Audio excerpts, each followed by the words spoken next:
ভারতের ইতিহাসে 30শে ডিসেম্বর একটি অত্যন্ত গুরুত্বপূর্ণ দিন।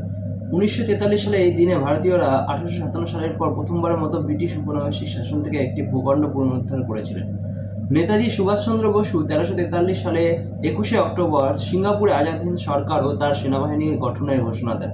জাপানে একমাত্র দেশ যারা আজাদ হিন্দ সরকারকে স্বীকৃতি দিয়েছিল এবং তারা 1 বছর আগে আন্দামান ও নিকোবর দ্বীপপুঞ্জ দখল করেছিল।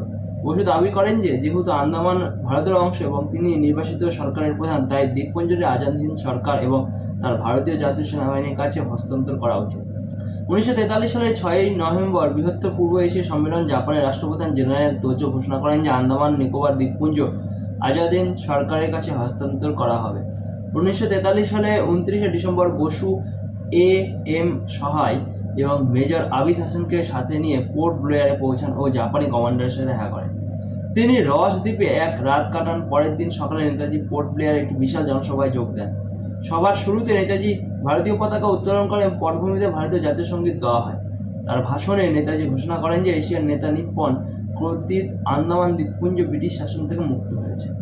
নেতাজি আন্দামান দ্বীপপুঞ্জকে মুক্ত করার ক্ষেত্রে ভূমিকা রাখার জন্য সেখানকার ইন্ডিপেন্ডেন্স লীগের নেতাদের ভূমিকার কথা উল্লেখ করেন।